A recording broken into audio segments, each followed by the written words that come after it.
I know that I saw you and I'm looking at you going, God, you look really familiar, right? And I've got a face that AI could be envious of sometimes. I know I would have walked away from her later and said, damn, he looks just like Richard Pryor, but it is so nice to meet you. Richard Pryor Jr. here. Pleasure meeting you.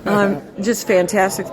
We're at the same film festival, and then you tell me that you saw Affirmation Generation. I sure did. Please tell me, and you outed yourself to me. You said as a gay man. I mean, please tell me what you got out of it. Yeah, it was, I was an open book with going in there, because before I even saw the film, another friend of mine had told me the fact that there's been protests about this. People were, wanting to get rid of the executive director because it's being shown. And I think one thing, first of all, why are people disputing it or talking about it when they haven't yet to see it and not to know anything about it? It seems like people handpick, they hear one thing and they go run with it and take that as something just to put them on a certain level. Me seeing that film, it's like taking the scales off your eyes, because of course you hear, a lot of the kids and a lot of children, teenagers, young adults are transitioning themselves from male to female and female to male, and you're seeing that, but you never hear of the dysphoria, the not knowing, not so much the hate, but the hate that they did what they did, and having to turn back and change back to what they detransitioners we're calling them. Yeah. So what opened my eyes was the fact that we don't hear about it.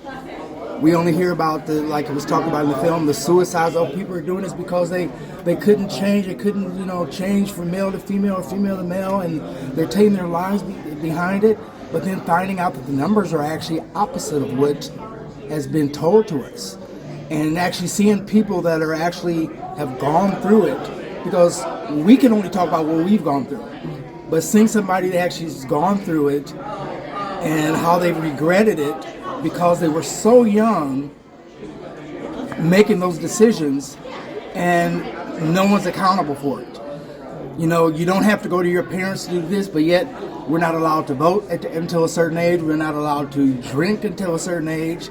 But when it comes to, I'm 12 years old and I want to be this and be that.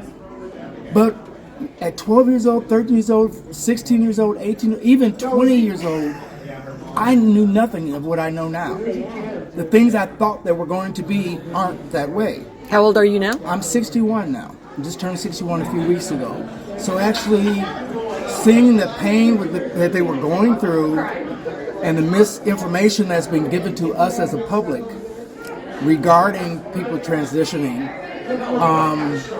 it was like a powder keg going off in my head.